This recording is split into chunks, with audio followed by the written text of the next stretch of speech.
Olá, gente, tudo bem? Mais um episódio do PEN, o primeiro de 2025. Eu sou o Wilson Silva, host desse podcast que tanto cresce, é uma realização apresentar o PEN, né? Pessoas e Negócios.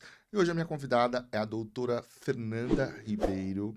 Ela é especialista na área de dor, nutrologia e tem diversas especializações. Também é professora do Hospital Albert Einstein, tem mais de 8.000 horas técnicas aí de aplicação. Doutora Fernanda, seja bem-vinda ao PEN. Obrigado por ter aceitado o convite. Obrigada, Will. É um prazer estar aqui com você nesse podcast maravilhoso. Realmente, eu tenho muitas formações, mais de 8.000 agora, né? Porque os dados estão desatualizados. Olha só. Preciso usar minha inteligência artificial, melhorar um pouquinho a questão dos dados, né? Mas realmente, então eu tenho formação na medicina esportiva, é minha primeira área. Então, eu comecei na medicina esportiva. Depois, dentro da medicina do esporte, percebi que a nutrologia era o que eu mais amava, assim. Eu entendi que a parte da nutrição ela era fundamental para a melhora da saúde dos meus pacientes. E aí eu fui atrás, estudei medicina esportiva e nutrologia juntos, na mesma Que época. demais. E depois, quando eu terminei a minha formação, eu entendi que dor também era uma coisa que eu amava. Eu via muito resultado dos meus pacientes. Eu busquei fazer um observership, que eu fiz fora do Brasil, fiz no Canadá. Você fez no Canadá. Fiz no Canadá. Fiquei 2 meses no Canadá. É a maior clínica de dor do mundo, chama Chain Olha. Pain. Em Fica em Toronto? Vancouver. Fica em Vancouver. Vancouver. E eu fiquei lá 2 meses, assim, nesse observal, que eu podia só observar, né? A gente não pode praticar. Mas aprendi muito lá. E quando eu voltei, eu fiz 2 anos de pós-graduação de dor. Lá na USP também, que foi onde eu fiz a minha formação, assim, né? De medicina do esporte. Então, eu fui só somando coisas que eu via que fazia todo sentido pra mim. Agregando, E fui né? agregando. Nossa, demais. Doutora, uma pergunta. Aliás, o tema, né? A gente vai falar sobre inteligência artificial na medicina. Para quem não sabe, né, eu tenho um MBA em inteligência artificial, é um tema que eu sou apaixonado, até suspeito para falar. E a doutora Fernanda, ela é minha médica, né? Então, um comentário, ela é minha médica, inclusive trata esse processo. Quem me segue já aqui há algum tempo sabe que eu fiz uma cirurgia de ATM e ela fez uma terapia, inclusive a gente vai falar disso aqui, que é uma terapia que trata com as agulhas, a gente vai, é só um spoiler, tá, pessoal? E já que a gente está falando de inteligência artificial na medicina, né, saúde do futuro, eu queria entender como que despertou essa tua curiosidade, esse teu interesse de aplicar, de buscar conhecer sobre a inteligência artificial e levar isso para a medicina. Boa, Will. Assim, eu primeiro tenho que ir lá atrás, quando eu entrei Vamos. na Temos faculdade. bastante tempo. Temos tempo. Quando eu entrei na faculdade, eu sou relativamente nova, né? Eu entrei na faculdade em 2011, foi meu primeiro ano de faculdade.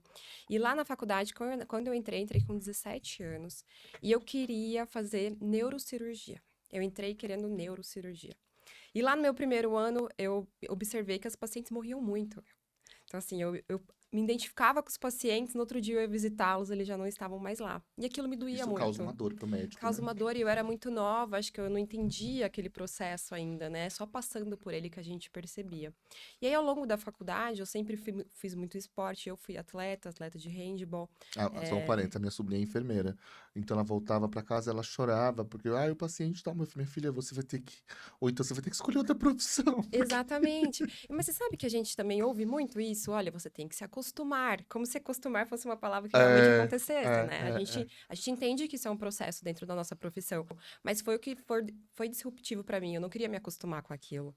E dentro da faculdade, e sabendo que eu gostava de esporte, eu entendi que existia um outro caminho. Que foi quando eu olhei para o lado de, poxa, por que que antes do paciente ficar doente, eu não posso tratá-lo antes, né? Por que que eu não posso cuidar dele numa fase de proporcionar saúde, proporcionar mudança no estilo de vida. E isso foi muito disruptivo de uma certa forma naquela época, que quando eu falei que eu ia prestar medicina esportiva, eu sempre fui assim, uma aluna bem dedicada, bem nerd, né? E todo mundo Não, falou mas assim, pelo seu currículo dá pra ver que ama estudar. foi, sempre fui muito estudiosa. E aí na faculdade eu tinha boas notas, aí todo mundo falava assim, Fer, mas por que você vai fazer medicina esportiva? Ninguém sabia o que era medicina esportiva quando eu me formei em 2016, olha só, faz pouquíssimo tempo, são 9, quase, agora eu vou fazer 8 E anos de olha o formação, avanço né? da medicina esportiva, né? Exatamente. Na época, assim, eram poucas pessoas que conheciam. E por que que eu prestei? E aí eu vou chegar, por que que eu cheguei na inteligência artificial, assim? Porque quando eu prestei medicina esportiva, eu não tinha um plano B, eu só tinha o plano A. porque eu queria medicina esportiva na USP. Eu entendi que eu gostava de clínica, eu gosto de pensar no diagnóstico, esse raciocínio diagnóstico era o que eu passei a adorar na faculdade. Eu adorava estudar medicina, assim, para mim aquilo era muito gostoso. E aí eu entendi que na medicina esportiva eu podia estudar fisiologia, que era uma coisa que eu gostava, endocrinologia, cardiologia e ortopedia, que era uma coisa que eu também gostava. E aí misturou tudo, eu comecei a pesquisar, eu lembro, eu estava no 5º ano, eu falei, gente, ponto, faz todo sentido, É é isso que isso eu que eu quero. quero. E eu não tinha plano B, eu só tinha plano A, entrar na USP na medicina esportiva. E isso eu fiz, passei, né, passei de primeira, comecei logo no fim da faculdade, eu já entrei na residência médica, e aí lá eu enxerguei realmente que existia esse caminho de avanço. E aí, hoje em dia, muitas pessoas estão prestando medicina esportiva, é uma das residências que mais cresceram no Brasil. Na minha época tinha 15 vagas, viu, no Brasil Nossa, inteiro, e formava mais ou menos 7.000 médicos por ano, e só tinha 15 vagas na medicina do esporte. Hoje em dia tem mais vagas, acho que são mais de 20 vagas agora, mas hoje em dia, quem vê meu currículo lá de trás fala, caramba, você foi muito pioneira, e é lá atrás eu lógico. era maluca, de certa forma, de estar prestando uma área que ninguém conhecia. Então, a inteligência artificial me despertou o mesmo sentimento, porque quando eu comecei a ter essa visão De futuro, essa de visão, falando futuro, de IA, essa visão preditiva. exatamente, de, poxa, eu posso usar isso a meu favor, assim, eu posso usar a inteligência artificial para desburocratizar boa parte dos meus processos, que eu acho que é onde eu perco muito. E como eu gosto de ser humano, eu sou clínica, né? Minha base é clínica, eu gosto de estar no olho a olho, No na conversa. contato. Então eu via que aquele tempo que a gente gasta no papel, que a gente gasta atrás do computador, e a gente perde um pouco de estar de olho no nosso paciente, de estar pegando alguns sinais, né? De estar envolvido mais no que ele está trazendo. Então, a inteligência artificial me despertou ali. E aí, eu comecei a estudar mais. O meu marido, ele tem uma startup, né? Então, a gente gosta muito de inteligência artificial, muito de tecnologia. E aí, no meados de 2020, com a pandemia, foi uma época que a gente ficou, assim, realmente muito recluso. E nós estudávamos muitas coisas juntos, né? Então, a gente tinha ali muitas coisas em comum, gostava de estudar os mesmos temas. E acabou que eu fui realmente me aperfeiçoando mais nessa questão da inteligência. E no ano passado, eu tive a oportunidade de palestrar no Congresso Internacional de Nutrologia e eu escolhi palestrar sobre Que inteligência artificial. demais. E foi a palestra, uma das minhas palestras mais elogiadas. Eu já palestro em congressos desde 2019, desde que eu era residente ainda, eu já palestrava em congressos. Aí teve o Congresso Internacional de Nutrologia que foi no Hospital Albert Einstein no ano passado, e eu palestrei sobre inteligência artificial, sobre tecnologia, Eu a era imagino que foi, digital, foi super, e foi né, muito, de assim, destaque. exatamente. Muita gente elogiou, porque eu falei coisas que todo mundo ficou assim. O médico tem um preconceito com a inteligência artificial, né?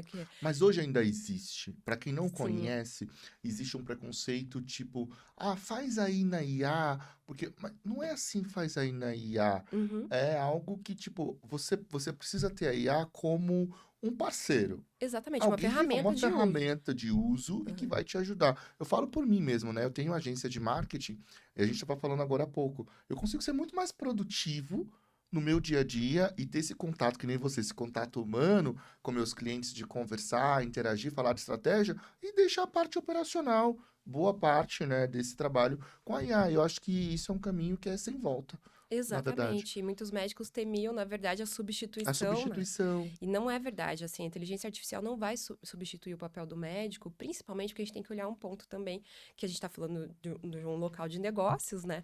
Pensa o criador, o desenvolvedor da máquina, da ferramenta. Então, a gente falou de machine learning, que é a habilidade mesmo de imputar De dados, aprender. e aquela máquina ela vai aprender com aquilo e desenvolver uma certa inteligência, uma habilidade em cima daqueles dados. Então, só recapitulando para quem não entende o conceito, então, por exemplo, o Google Tradutor. Antes a gente colocava no Google Tradutor e ele traduzia bem ao pé da letra, né? Então, Sim. dava para ver que era traduzido no Google, vamos dizer É, assim. Era literalmente. muito Não literal. tinha humanizado, não tinha humanização. Não. Então, por exemplo, nas palavras do português, legal, por exemplo. Legal pode ser algo legal, mas pode Uhum, ser algo da lei, algo uhum. jurídico, né? E ele não tinha essa habilidade de Não, entendimento. não.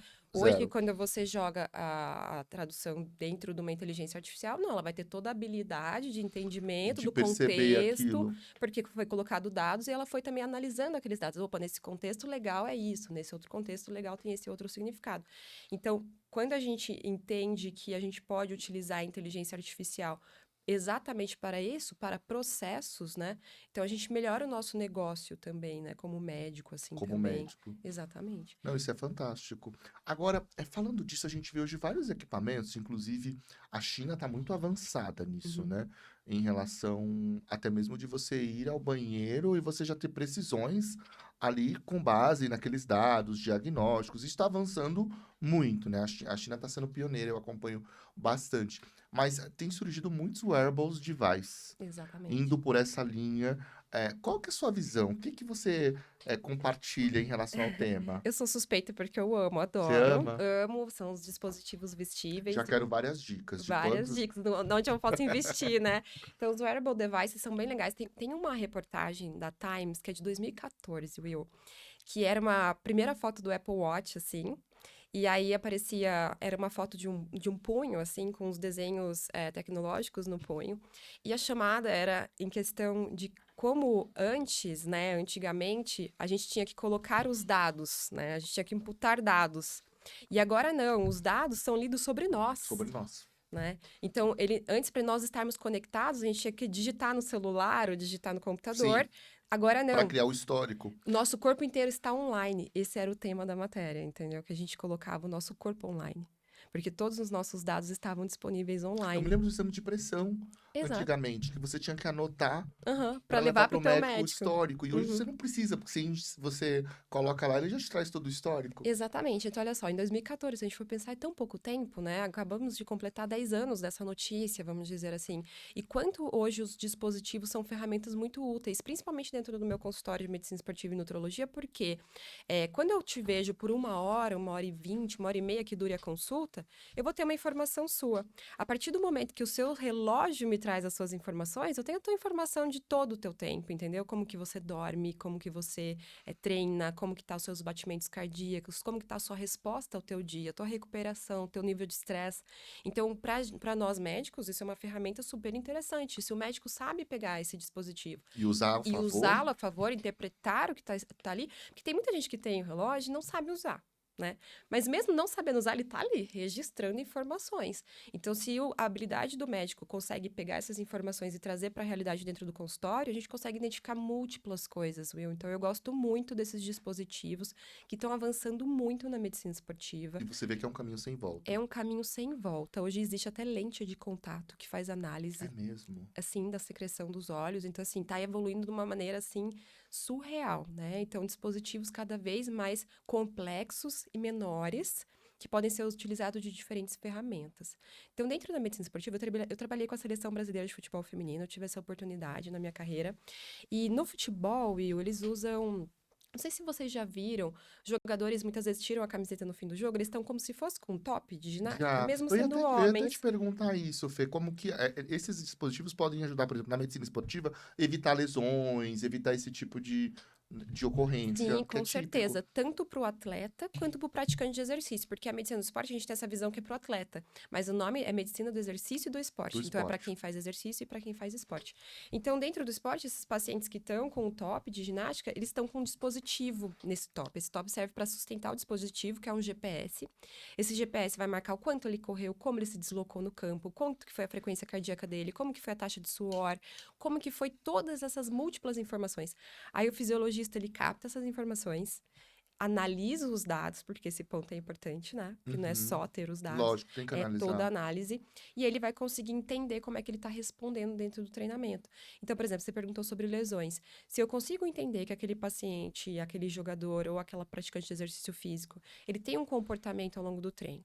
Né? Então, ele treina, os dias de treino mais forte, ele tem uma frequência cardíaca mais alta, ele dorme melhor naquele dia porque ele está mais cansado. Aí ele muda o padrão, então no dia que ele treina mais forte, ele começa a subir muito a frequência cardíaca, dorme mal naquele dia, no outro dia a frequência ela tende a ficar mais alta. Então a gente vai dando sinais de que ele não está se recuperando adequadamente. E Olha, a não recuperação adequada gera maior chance de fadiga, maior chance de lesão, possivelmente pode ter uma lesão. possivelmente um overtraining, que é um dos piores diagnósticos que a gente tem dentro da medicina esportiva, que é uma sobrecarga de treino muito importante, que leva a vários sintomas físicos e psíquicos, né, e psicológicos.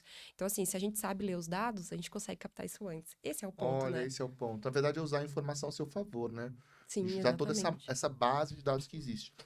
E você acha que esses wearables devices, eles podem vir, isso é uma dúvida de muita gente, né? Substituir exames tradicionais? É uma ótima pergunta, porque eu acredito que não, tá? Eles podem ser utilizados como ferramentas para alguns sequenciamentos, alguns entendimentos em relação ao nosso organismo. Talvez, se desenvolver maiores, né, tecnologias, possa vir a substituir algum tipo de exame, mas na atualidade, com as ferramentas que eu tenho hoje, os dispositivos vestíveis, eu não enxergo isso. Por exemplo, o eletrocardiograma, né? Então, hoje a gente consegue fazer com o Apple Watch, você consegue fazer o eletrocardiograma. Uhum. Só que o eletrocardiograma a gente chama de 12 derivações. O que que é isso? Ele pega o coração, faz os vetores, quem lembra lá da física dos Dos vetores, vetores, né? eu lembro. Então, eles são 12 vetores que passam ao longo do coração, como se fossem 12 forças, e a gente consegue ter uma análise toda do coração, né? De todas as paredes. Quando a gente faz no relógio, a gente tem uma derivação. Uma derivação, ou seja, ela é limitada. Ela é muito limitada, mas para pacientes, por exemplo, que têm alguma arritmia mais grave, ele vai conseguir captar e vai fazer essa análise. Opa, tá errado. Ele sugere, olha, sua frequência cardíaca não está no ritmo, né? Então, isso pode ser um sinal ruim. Ou quando você está dormindo, algumas pessoas têm, olha, sua frequência fica menor que 40 durante o sono. Isso pode ser, é um sinal de alerta. Então, Sim. ele consegue entender que tem alguma coisa que pode estar errada acontecendo e traz a informação.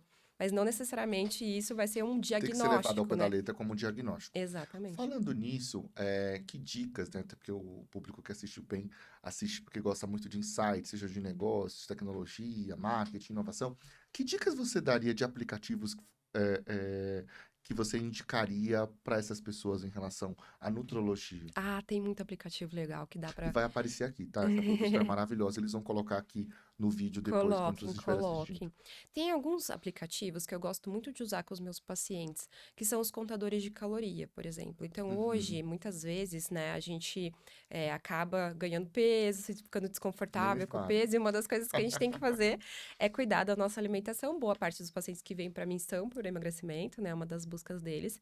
E os contadores de calorias, eles são aplicativos onde você vai colocando, né, input ali dados sobre a tua alimentação. Então, você consegue colocar o que você comeu, os horários que você comeu, ele vai te dando as calorias do dia. Mas aí, o que que você faz com essa informação também, né? Quando você tem o médico, ele fala, olha, você pode gastar até tantas calorias, você pode ter no dia tantas calorias para você comer. Essas ferramentas vão te dar mais facilidade de fazer mais escolhas. Não ficar muito quadrado no Limitado modelo aquilo, de né? alimentação, né? Então, tem hoje o Fat Secret, que é um aplicativo legal. Fat Secret. Fat Secret, tem o MyFitnessPal, que é o aplicativo do mundo fitness mais baixado da Olha, história, é o como chama MyFitnessPal. isso? My Fitness? MyFitnessPal, que é Tá. PAL, Uhum. MyFitnessPal. São dois aplicativos muito legais que estão relacionados com a parte da alimentação. Tem um que eu gosto muito, que chama Desrotulando. O Desrotulando é um aplicativo que serve para a gente analisar a qualidade do alimento. Então, você está lá no supermercado, aí você, poxa, eu preciso comprar um pão mais fit, né? Vamos dizer assim, qual o melhor pão? E aí, com o aplicativo, você escaneia o código de barras do produto e ele vai dar uma nota para o teu produto, Ó, baseado. É tipo um Evino. Exato, só que ele vai basear assim, em quanto que ele tem de componentes de aditivos químicos, né, estabilizantes, edulcorantes e substâncias que podem não ser legal para a Que saúde, é demais. muito bom. Então ele tinha a versão não paga, né, agora ele tem uma versão paga também, mas eu acho muito eficiente essa ferramenta porque muitas pessoas fazem escolhas saudáveis e que não são tão saudáveis Não assim, enganam, né? né? Então pegam doces fit que na verdade é uma troca que dá na Outro dia eu mesma. vi um vídeo de um cara falando do leite. Ele pegando o leite e falou: olha, isso aqui não é o leite. Olha, por conta disso, informações pequenininhas que Que estavam estavam ali ali no rodapé do no leite, rodapé né? do E aí, leite. com o Desrotulando, você não seria enganado nesse sentido. Ele é um aplicativo bem legal, uma ferramenta super prática para quem tá no supermercado ali já consegue Ah, eu vou escolher o baixar. Olha, melhor. gente, dica incrível, hein? Gosto muito. Desrotulando. Esse aí eu já vou Desrotulando. E baixar. ele é simples e fácil de usar. E também eu gosto dos aplicativos para exercício físico. Então, a gente tem hoje algumas ferramentas que conectam direto com o relógio. E aí você consegue utilizar não só para monitorar a tua atividade, mas também alguns aplicativos que têm as atividades, entendeu? Então, tem o Fitness da Apple, que é excelente. Para quem usa o Apple, às vezes vale a pena assinar. A única questão é que as aulas são em inglês, né? Então, assim, algumas pessoas podem ter a barreira da Da língua. língua. Mas também o Garmin, ele conecta com o Strava, que é uma ferramenta excelente. Ela é uma ferramenta que você, por exemplo, vai correr na rua, ele faz todo o teu GPS, ele mostra todo por onde você passou, como foi teu ritmo, como que é a tua recuperação. Traz muita informação Isso é legal. ótimo. Excelente. Então, assim, tem muito aplicativo legal mesmo. Mas na medicina do esporte a gente tem muitos aplicativos. Alguns que eu trouxe para vocês, acho que são ferramentas bem práticas, Nossa, assim. adorei as dicas. Vou listar todas aqui no episódio para vocês baixarem. Fê, agora me conta uma coisa. Em relação ao uso de dados, né, na IA, Uhum, a gente tem dois tipos hoje de pessoas. As que gostam da IA, na verdade, uhum, nós temos três tipos. As que gostam da IA e usam, as que gostam e são limitadas, ainda não foram a fundo para descobrir, e as que não gostam, que sim. já criaram a barreira. Agora, das que gostam, a gente vê muitas pessoas utilizando seus próprios GPTs, suas próprias IAs generativas para analisar dados. Como que você enxerga? Vou falar por mim, né? Uhum. Eu tenho um GPT que é o meu personal doctor, que eu subo meus exames, ali para ter uma análise prévia. Não que, no meu caso, isso vá substituir uma consulta. Como você enxerga isso na medicina? Bom, eu tenho algumas visões, né? Alguns patamares de visões, vamos dizer assim. Do ponto de vista ético, cada vez mais isso tem ficado mais regulamentado. A Uhum. grande questão é que tem que regulamentar para cada país. Aliás, a gente vai falar de ética na inteligência artificial também Né? aqui. Então a gente vê mesmo no Brasil, né? Eles estão regularizando as redes sociais, né? Algumas redes sociais tiveram algumas restrições, porque vai mudar de país para país. No Brasil, nós temos a liberação para o uso da telemedicina, nós temos os teleserviços, como prescrições digitais. Digitais, que isso já foi um avanço, né? Nossa, é muito legal. Hoje em dia eu consigo atender, eu tenho pacientes fora do Brasil, em vários lugares do mundo, facilita bastante. Nesse sentido, a gente tem bastante regularização para a utilização dos dados já por via digital, né? Só que tem algumas plataformas que vão fazer a segurança realmente dos dados. Quando a gente imputa os dados ali, muitos desses dados, se for o nosso próprio prompt, é uma coisa que você falou, eu tenho o meu Uhum, próprio personal doctor, né, que é o teu prompt. uhum. Se a gente coloca dentro de um prompt nosso, esses dados são nossos, estão ali sendo analisados pelo nosso robô. É diferente de quando você coloca os dados na internet, né? Agora, uma das coisas, por exemplo, é muitos hospitais que hoje em dia estão sendo desenvolvidos muitos inteligências artificiais para a saúde. E já dentro disso da ética, eu te falo, a saúde é uma das inteligências artificiais mais difíceis de avançar. Que desde a hora que a gente acorda, a gente abre o celular, usa o Instagram tá usando a machine learning, né, inteligência artificial ali para avaliar o que você gosta e te colocando coisas para você Os ver. Os algoritmos. algoritmos. Só que se ele erra e coloca uma coisa que você não gosta, beleza, você só passa, certo? Sim, Se você pega o Waze para sair com o teu carro e você vai fazer alguma certa direção, isso também é um machine learning, ele vai aprendendo com a já sabe o horário que você sai, já tem analisa os dados que os outros motoristas Hum, colocam. exatamente. E fala, olha, Se você pode se atrasar, tá muito o trânsito. máximo pode que ser ele errar o tempo que você vai chegar, mandar você Sim. virar numa rua aqui. Então, isso causa, vamos dizer, pequenos danos. Agora, dentro da medicina, se pequenos atos danosos acontecem por conta da inteligência artificial, são grandes atos, entendeu? Porque o erro ali dentro da inteligência artificial pode prejudicar a vida de alguém. É, tem um ponto que eu sempre converso com colegas da área, né? Que a gente chama de análise, você já deve ter ouvido essa expressão, resultado enviesado. Uhum, Então, entre os programadores da área, quando o resultado ele vem de uma forma que não era para ter vindo, a gente fala que aquele dado está enviesado. uhum. Então, quando acontece isso na saúde, o dano pode ser gravíssimo, Pode ser porque é um gravíssimo. ponto até sensível, mas que é importante falar. Nem tudo que a inteligência artificial ela te traz é 100%. Muitos dados Exatamente. são realmente confiáveis, mas é importante ter essa triagem, essa análise humana. Exatamente. Então, assim, sempre por trás de uma inteligência artificial bem construída, bem desenvolvida, vão ter os analisadores de dados, né? Sim, Que são profissões importantes, que é o papel do médico o também papel do dentro médico. da. E aí o médico entra, a gente, até um fato curioso, o médico já muda a figura. Aham, Ele já exatamente. passa ainda a entrar como um analisador de dados de uma forma muito mais evoluída. Muito mais, assim, a inteligência nos ajuda muito a analisar dados. Eu, como clínica, por exemplo, pensa quantos múltiplos diagnósticos eu vou ter que pensar, vão ter que caber na minha cabeça, vamos dizer assim, no meu cérebro. E quantas vezes com os inputs ali, a ferramenta vai me ajudar com a forma certa de perguntar se eu tô indo pelo caminho diagnóstico correto, se o meu raciocínio tá indo pelo caminho correto, porque ela consegue analisar múltiplos dados, mas depende de quem analisa o dado e depende de quem coloca o dado também, né? Aí, do ponto de vista ético, então, eu acredito que seja exatamente isso. Na saúde, a gente tem essa complicação um pouco maior do que talvez nos outros algoritmos relacionados com outras áreas, porque tem a questão de estar utilizando dados e informações pessoais e também de saúde, né? Que podem prejudicar muito aquela pessoa se outra pessoa acaba tendo acesso àquela questão em relação à própria saúde daquele paciente. Porque eu acho assim, eu tenho um colega que é programador da área, estava me comentando comentando de um sistema de um grande hospital, Uhum. que eu não vou citar o nome, mas que usa IA para fazer o balanceamento de leitos da UTI. Que hoje eu acho que todos os hospitais, a maioria, já Todos, deve sim, a regulação utilizar de leitos. Aham. regulação de leitos. Então, e aí já olha todo o histórico dos pacientes, acompanha como está a fila do PS, como está a evolução de cada paciente, qual tem Sim, mais probabilidade de ter alta, para poder fazer esse contrabalanceamento em relação às possíveis entradas de leitos, porque o UTI realmente o número é bem menor em relação aos leitos normais.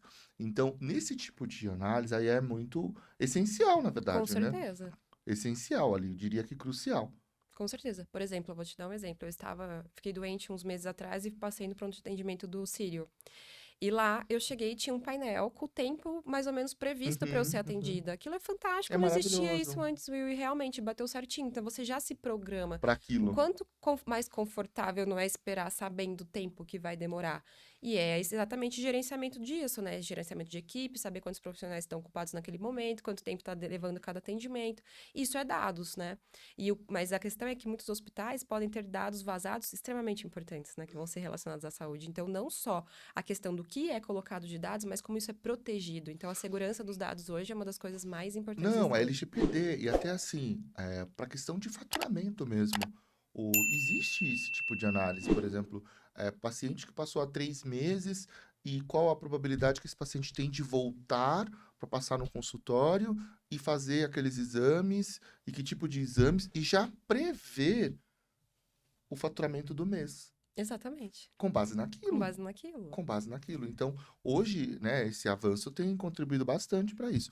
Agora, me fala uma coisa, olhando de IA, já que a gente está nesse tema de personalização, quais são os principais indicadores, assim, KPIs, que você vê como essenciais, no acompanhamento de um paciente de nutrologia? E Uhum. que a IA te favorece, assim, te ajuda? Olha, uma das coisas que mais tem me ajudado atualmente é principalmente a desburocratizar, então eu perco menos tempo, né? Principalmente quando uma das coisas que são muito legais hoje em dia são softwares médicos digitais. Uhum. Então, aquele médico que escreve no papel tá caindo por terra, né? Então, o médico que te atende no papel, ele já perdeu muito, porque Você acha que a era desse médico que ainda é no papel já acabou? ainda tem muitos, né? Mas eu acho que já acabou, porque ele tá perdendo muito com aquela ferramenta. Armazenamento em papel. Não tem Hoje em histórico do dia, não tem o paciente? histórico do paciente. Uma das grandes questões no longo prazo é a questão do prontuário único, né? A startup do meu marido, ele tá direcionado mais ou menos para essa questão, e ele vai trazer sobre como seria legal se nós tivéssemos nosso próprio prontuário. Hoje até os pets, o público pet, tem Já já os tem. chips, onde você faz o escaneamento do chip do pet e consegue ter informação de todo o histórico dele. O que que ele já tomou de vacina, quais são todo o histórico Ah, depois eu médico, né? quero conhecer essa startup do É Ica. bem legal, bem legal.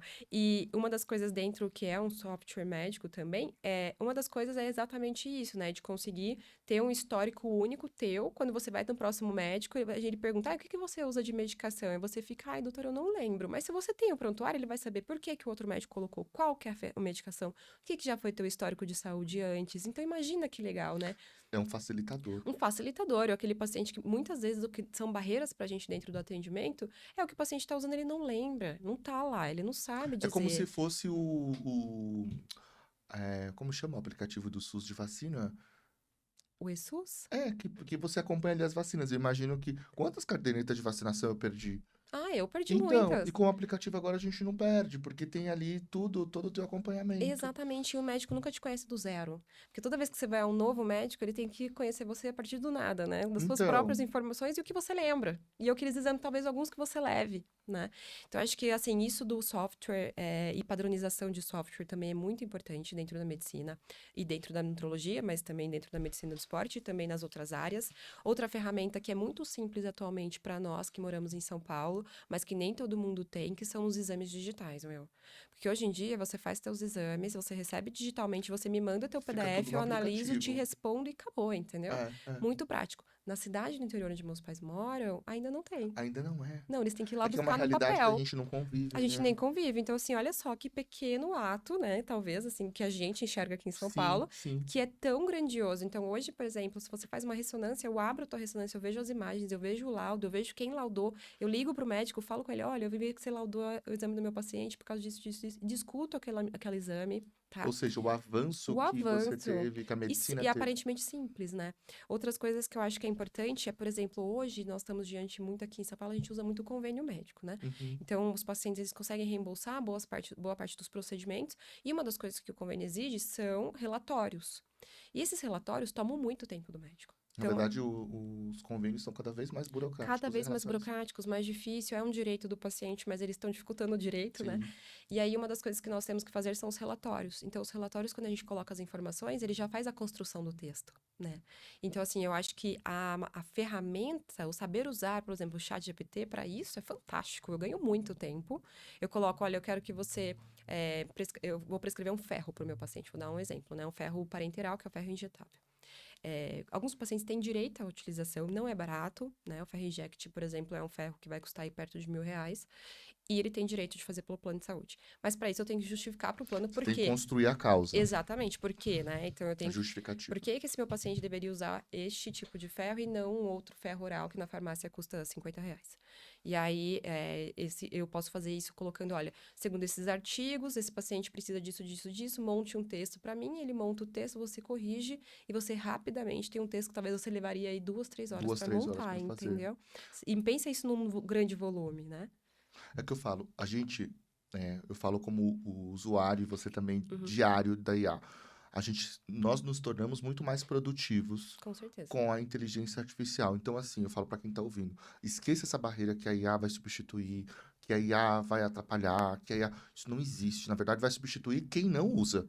Vai substituir quem não usa, Quem não usa. exatamente. Porque Ela facilita muito. E hoje, com os prompts que a gente pode desenvolver, então quem usa o chat GPT pago pode desenvolver o próprio eu prompt. tenho vários Eu também. GPTs, vários, Adoro, vários. adoro. Para cada, eu vou contar um segredo para vocês. Para cada cliente eu tenho um GPT. Porque aí eu Muito não bom. preciso. Porque você alimenta os dados de como é o Lógico. perfil do Então, teu, você do teu cliente. concorda que se para cada cliente eu tenho um GPT, por que que você concorda que a minha entrega para esse cliente ela vai ser muito mais assertiva? Com certeza, porque ele vai entender o teu. Lembra do machine learning, que é a habilidade dele de ler os dados e De ler os aprender sobre dados e aqueles aprender esses dados, né? dados. Então, assim, eu tenho a minha expertise, a minha formação, mestrado, MBAs, faculdade. Mas eu uso isso para imputar os dados lá e eu poder oferecer o melhor para o meu cliente. Acho que da mesma forma em todas as áreas, medicina, Com certeza, eu uso bastante também. direito, né? Falam muito que a área jurídica vai ser substituída. Eu Uhum, já vi vários documentos sobre isso. Mas na verdade, assim, eu acho segue na mesma linha, volta para o mesmo ponto. Vai substituir quem não se atualiza, porque se você usa exatamente, viu? para gerar um conteúdo de valor, para entregar, acho que o segredo é entregar o algo a mais. Entregar algo a mais. A E melhor, né? personalização. E melhor, eu estou te entregando algo que o outro médico não te entregou. Uhum. Algo que a outra agência não te entregou. E E, com a inteligência artificial a exatamente. gente consegue. E como professora também, então hoje eu dou aula no Hospital Albert Einstein, na nutrologia. Eu também tenho um ambulatório no Hospital das Clínicas da USP. Eu fui a preceptora por muitos anos na medicina do esporte. E o nosso papel de professor, dou aula na Unifesp também, o nosso papel de professor é montar aulas, não é simples, né? Então, às vezes, a gente leva muito tempo para Eu desenvolver uma sei, aula. eu também dou aula, Também leva sabe muito como tempo. é, né? Sim. Mas eu uso assim, por exemplo, eu vou dar uma aula sobre um tema específico. Eu monto um prompt, coloco todos os artigos que eu acho que são válidos, Relevantes. relevantes, Coloca todas as coloco. E referências. eu coloco, eu tenho 1 hora para falar sobre esse tema, baseado hoje na atualidade. O que seria o mais interessante para eu tirar desse tema, trazendo para a realidade dos meus alunos? E aí ele já te dá um desenho, talvez um esquema, um esqueleto ali do que ele acha que seria mais legal. Baseado naquilo, você vai construindo o teu enredo, né? Porque toda aula, querendo ou não, é uma história, a gente tem que estar chamando as pessoas para atenção. E aí eu consigo realmente desenvolver uma aula com muito mais Muito mais habilidade. habilidade, muito mais assertiva. Porque Isso você não vai. tirou o meu papel de Lógico. professora, pelo contrário, ele só facilitou a estruturação do que pode ser mais viável, que pode ser mais Nossa, que bárbaro você importante. falar isso, porque assim, você tem um conhecimento técnico e o know-how para falar daquilo com propriedade. Uhum. Porque se um aluno tem uma dúvida, você vai suprir aquela necessidade, porque você tem embasamento teórico e Com técnico. certeza, viu? E eu acho que para tudo, uma das coisas mais legais que eu uso do chat eu peço para ele tentar facilitar para um leigo. Então, eu acho que isso é muito importante, porque uma grande dificuldade, muitas vezes você vai no médico e ele não consegue trazer para a tua realidade, para o teu entendimento, aquilo que ele quer te passar. Então, às vezes a gente vai falar sobre temas difíceis e a gente fica muito nos termos médicos e fica fora da realidade do Totalmente, paciente. Ele não totalmente. entende. Tem muito paciente que sai da consulta e não sabe o que você falou para ele. Então, quando você consegue colocar lá e a gente coloca no chat GPT e coloca assim, por favor, trazer para uma realidade de uma pessoa leiga no assunto. Ele coloca, você fala, caramba, olha que forma fácil de explicar. Então, às vezes, nós nos tornamos muito mais didáticos. Didáticos. Falando nisso, eventualmente eu dou aula inaugural, às vezes workshops de marketing, inteligência artificial. E uma coisa que eu falei no último é em relação a como está mudando, é até curioso isso, vou compartilhar com vocês. Apresentações comerciais. Vamos supor, você vai contratar um fornecedor. Grandes empresas, eu diria que isso já está indo até para médias empresas, o cliente, o fornecedor, o candidato a fornecedor entra na reunião virtual e aí já entra o assistente virtual. Uhum. E a pessoa de compras não entrou ainda. Entrou o assistente virtual. O que está acontecendo? Essas pessoas, quem é da área de compras, suprimentos, elas têm que pegar todas aquelas apresentações e decidir qual vai ser o fornecedor escolhido, com base na proposta comercial. Quem está fazendo essa decisão? A inteligência artificial. Porque aí é onde entra a mudança de papel, né? Mudança de mercado. E as pessoas não estão se dando conta disso. O comercial está tendo que apresentar para uma inteligência artificial, Sim. vender o produto dele. E essa inteligência artificial ela é capaz de poder saber daquela apresentação o que de fato ali foi verdadeiro, é real, tem chance de ser real. Ela já faz uma pesquisa da reputação dessa empresa, Uhum. já traz ali para aquela pessoa. Então, no final, ela pega um relatório. E aí eu estava falando nesse workshop que eu ministrei, falando o seguinte, gente, se o cliente, o prospect, está fazendo isso, as empresas precisam fazer isso. Sim. As áreas comerciais precisam entender inteligência artificial e ver, tipo assim, tenta descobrir quem são os concorrentes da tua proposta.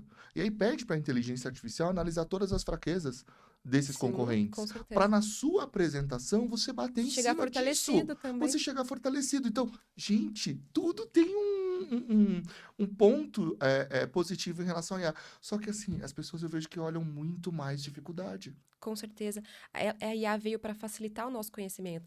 Em 1950, levava-se 50 anos para dobrar o conhecimento médico.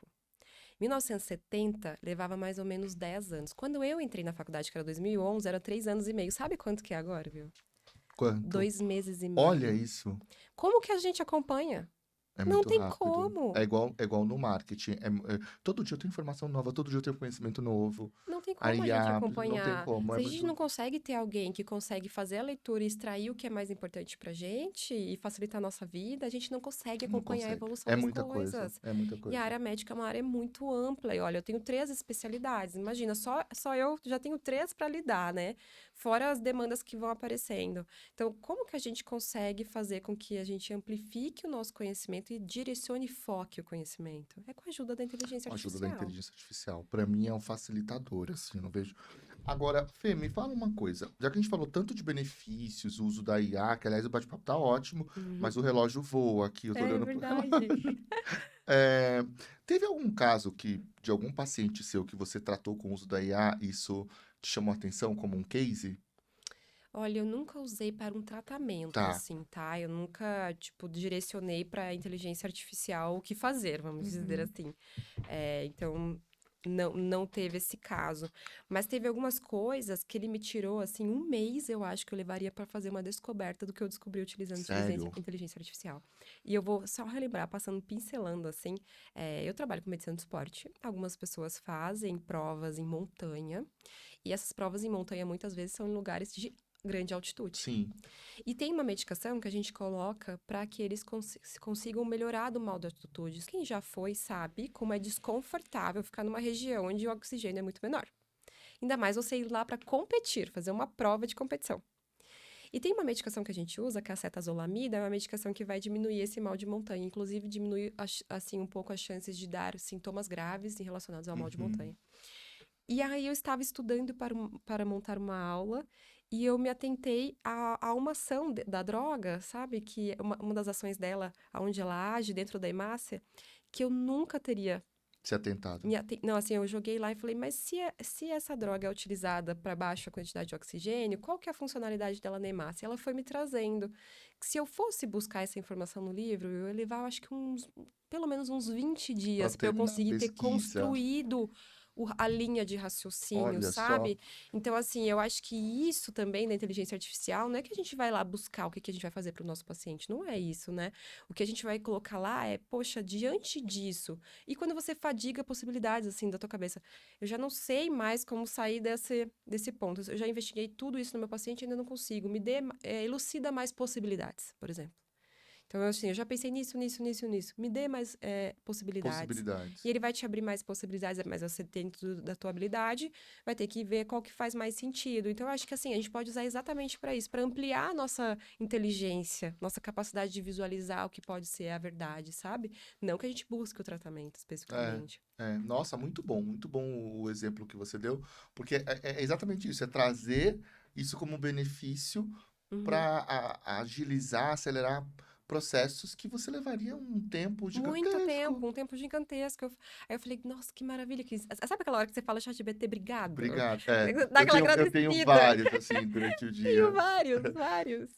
Agora a gente vai entrar numa parte, né, já no final, que é a parte ética. Uhum, Desafios legais e éticos da inteligência artificial na medicina. uhum.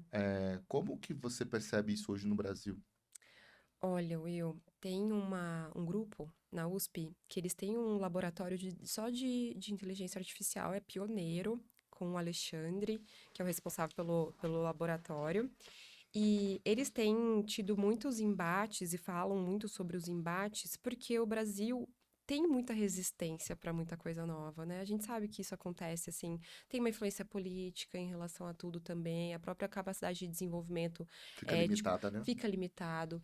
Hoje eu vejo que as pessoas, elas ainda têm muita resistência do ponto de vista ético, mas principalmente do ponto de vista cultural, né? Então, do ponto de vista cultural, eles vão achar exatamente que, poxa, olha, na visão do médico, ele acha que vai ser substituído. Na visão do paciente, ele vai achar que aquele médico já nem, não estuda mais, Não ele está estuda usando a mais. inteligência artificial. Do ponto de vista político, talvez eles pensem, não precisamos de tantos médicos, nós podemos ter mais inteligência artificial. A radiologia, por exemplo, é uma área muito temida, né? Que, poxa, será que vai precisar, só a inteligência artificial não vai precisar analisar os meus dados? Pelo contrário, pensa no seguinte maneira, quanto mais pessoas vão poder ter acesso a exames, porque vai baratear o custo, porque aquele radiologista vai ficar mais eficiente, Sim, porque vai existir uma triagem, talvez a inteligência artificial aponte onde estão locais onde talvez não teriam aquelas alterações. E isso direciona o olhar do radiologista, ele lauda mais rápido, consegue laudar mais exames, sim, barateia o custo e isso beneficia a mais pessoas, população. beneficia mais a população. Então, assim, do ponto de vista ético, eu enxergo assim: existem muitas barreiras limitadoras, hoje no Brasil e no mundo também, mas são situações que precisa de educação. Educação cultural em relação à ferramenta, né? Então, é por isso que podcasts como esse são muito importantes. Sim, para trazer o tema, né? Para pôr em Uhum. discussão isso. Exatamente, e mostrar que não é bem por aí, né? Não é substituidor de nada, pelo contrário, é ferramenta de construção, e que a gente precisa sempre estar diante, realmente, no Brasil, seguindo as regras e as leis vigentes no nosso país, né? Então, isso também é importante. Sim. Olhando, a gente tem um quadro aqui no PEN, que é o Ping Pen. Esse Ping Pen, eu falo uma palavra e você responde com o que te vier na mente, Nossa, com uma palavra só tá? também. Pode ser uma palavra ou uma Tá, frase, e aí por você favor. fica à vontade. Ah, primeira delas, medicina esportiva. A minha vida. Acho que é essa a minha resposta. É a minha vida, é o que eu vivo, é o que eu gosto, é o que eu sou apaixonada, amo esporte, amo exercício e só isso é que eu tenho pra Nossa, responder. é apaixonada pelo que faz. Isso é o que faz realmente, eu estava falando agora há pouco na reunião, são três fatores essenciais para você ter sucesso na vida e para você, primeira coisa é gostar do que faz. Com certeza. Segunda delas é procurar ser o melhor naquilo que você faz. Uhum. E a terceira delas é não ter medo de desafio. Porque se Sim. você não tiver essas três, você não vai construir nada. Will, acho que a grande barreira do médico, na minha visão, é que nós somos sempre médicos. Sim, Então eu posso estar na rua, eu sou médica. Eu posso na padaria, eu sou Você é médica. médica. A gente nunca tem essa saída de dentro da nossa É uma profissão. identidade que é pra É uma sempre, né? identidade. Então, assim, você pode ver, às vezes, notícias sensacionalistas vão colocar o médico, não sei das quantas, fez isso, isso e isso, né? Nunca vai colocar a A pessoa, o pessoa. nome, vai colocar a profissão. É um adjetivo que tá É um ali pro resto da adjetivo, sua vida. exatamente, que e eu carrego com muito orgulho, eu tenho que fazer valê-lo. Então, por conta disso, eu tenho que estar na profissão que faz sentido pra minha vida, porque ela é minha vida o tempo todo. Ela não é a minha vida só quando eu tô dentro do meu consultório. Ela é a minha vida quando eu estou fora, é quando eu estou com a minha família. E por eu ser nutróloga, eu tô sentada na mesa, quem tá comendo sabe que eu sou nutróloga. Então, eu sou o tempo todo. Eles acham até que eu sou fiscal de comida. Não sou, eu sou nutróloga, gente, é diferente de fiscal de comida. Então, assim, essa é a minha visão, assim, a gente tem que amar muito o que a gente faz, porque a gente vai estar com ela o tempo todo, né? Muito bom. Inteligência artificial, Futuro. Presente e futuro, né? presente e Presente e futuro. futuro. E uma pergunta, são 3 palavras, né? Eu falei uma, duas, terceira. Ícaro. Pode chorar, brincadeira. Né? O Ícaro é meu marido, meu esposo, meu companheiro de vida, Gente, só um minha parênteses. O dupla. Ícaro, o Ícaro foi meu cirurgião da ATM, junto com a doutora Renata. Verdade. E eu Sim. acabei cortando sua resposta. Não, não, não. Não, o Ícaro é muito incrível, assim, a nossa história é bem bacana, a gente se conheceu dentro do hospital, né, e construímos a nossa vida juntos, e a gente é uma dupla, né, então, assim, tanto que dentro da carreira deles, da Bucomaxilo, tem tanta minha participação ali que eu nem imaginava, né, então eu faço o procedimento de agulhamento a seco para terapias de dor na região do rosto, onde pouquíssimos profissionais fazem, tem muito medo em relação à técnica, mas eu adaptei, porque eu já fazia na medicina esportiva para o corpo inteiro, né, e na Bucomaxilo eu só desenvolvi para a região das dores relacionadas à DTM, e também para pacientes que fazem ortognática, que é um outro procedimento que eles fazem muito, provavelmente no podcast da doutora Renata vocês conversaram sobre Sim, sim, ortognática, sim. e os pacientes ficam um mês sem poder comer alimentos sólidos. Nossa, eu fiquei quase isso. Eu fiquei uns Foi. 20 dias. É que a gente não se conheceu antes, mas a É, gente porque a parte nutrológica, quem faz a parte nutrológica comigo, não é me gabando não, mas se recuperam muito melhores, fiquei uns porque 20 dias sem comer. depende da parte nutricional, né? Então, assim, é uma situação altamente inflamatória que precisa consolidar a parte óssea. Se não tiver alimentação muito eficiente, não vai Não acontecer. vai. Então, eu tô ali junto com ele sempre também. Olha, eu vou fazer um parênteses, porque eu prometi que eu ia falar desse tema, mas só mais uns 2 minutinhos para a produção não me matar.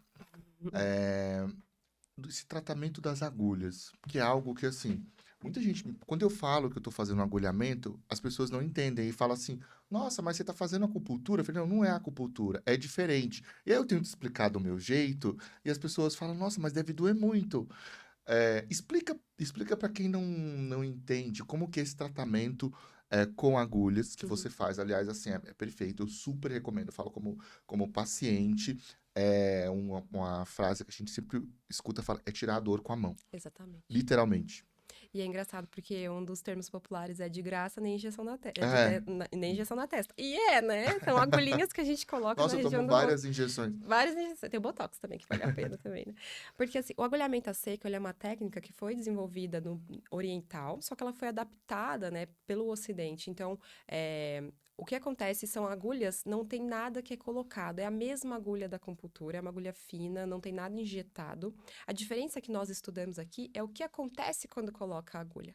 Porque a acupuntura, Will, ela é uma técnica diferente, né, relacionada com os Sim, meridianos. E não, o agulhamento a seco ele é uma técnica que entende. Quem tem contratura, então tem a musculatura com contratura, que a gente chama de ponto gatilho, que é um ponto de contratura muscular por conta de uma sobrecarga. Então, por exemplo, tem a alteração da ATM, né? Você vai sobrecarregar diferente a musculatura do rosto, porque a articulação não vai bem. sim, Então, a sim. musculatura vai ficar sobrecarregada de formas diferentes, tanto na região do masseter, na região temporal, na região do pescoço. E a agulha, quando a gente identifica aquele ponto onde a musculatura está contraturada, onde ela não está funcionando eficientemente, a hora que a gente coloca a agulha, o estímulo físico da agulha gera um estímulo químico celular e solta a célula Então, muscular. esse é o segredo. Esse é o segredo. Que E libera na hora. diferentemente da acupuntura. É diferente. Então, a acupuntura, muitas vezes você tá com dor no rosto, mas ele vai agulhar teu braço, tuas pernas, porque é uma outra É técnica, uma é outra técnica. medicina chinesa. Essa agulha é no ponto da dor. Esse vai no ponto da dor. Então, assim, é um procedimento livre de dor? Você sabe bem que não é.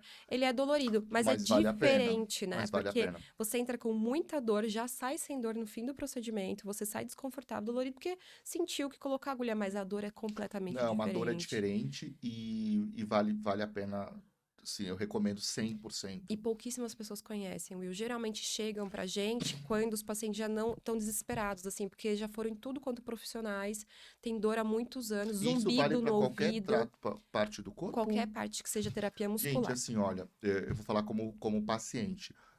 Dor intensa, tratamento com dor intensa, que já tentou acupuntura, algum outro tratamento, não viu evolução, gostaria de melhorar, é um tratamento que vale muito a pena. É pouco conhecido no Brasil. Eu recebi Conhecido. indicação da doutora Renata, que é minha buco, e a doutora Fernanda faz um trabalho, assim, incrível, incrível. O consultório tá...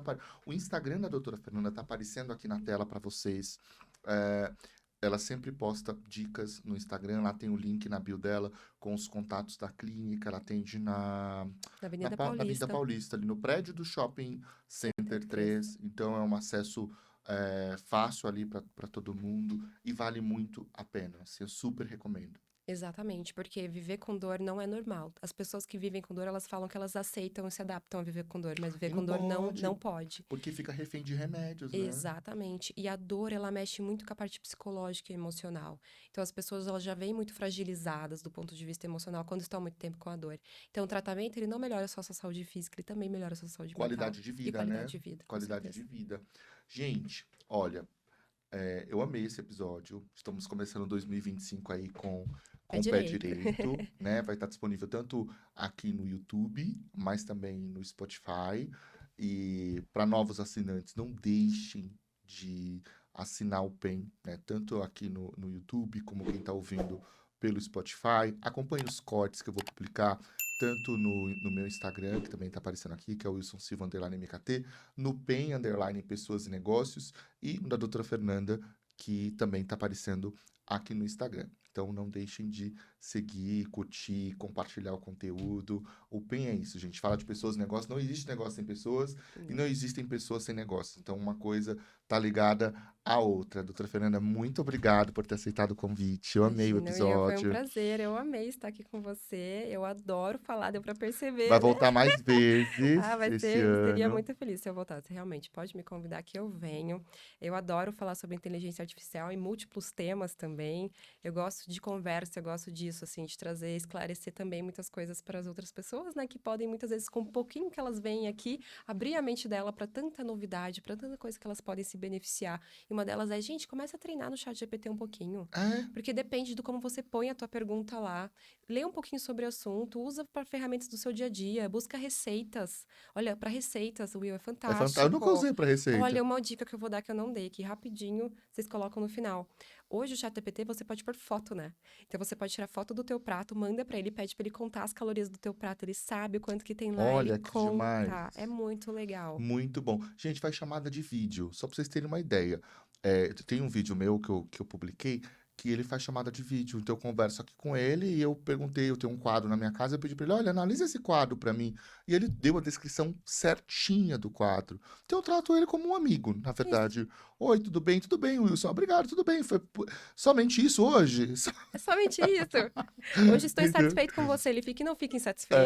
Então tratem como amigo, porque vocês realmente vão. E para quem quer aprofundar, eu também tenho a mentoria em inteligência artificial, tanto para profissionais, né, que estão aí querendo aplicar nas suas carreiras, como para a empresa. Então, a minha mentoria, não sei se você sabia que eu Não tenho, sabia, tô gostando de tanto para ouvir. pessoas, então, tipo assim, a pessoa não tem o hábito de usar a inteligência artificial. Então, primeiro eu tento entender qual que é o cenário dela, qual que é a carreira, onde que ela vai utilizar, onde que ela poderia fazer melhor o uso, que ferramentas ela poderia usar. Que Eu crio os maravilha. GPTs, já deixo tudo pronto. Uau!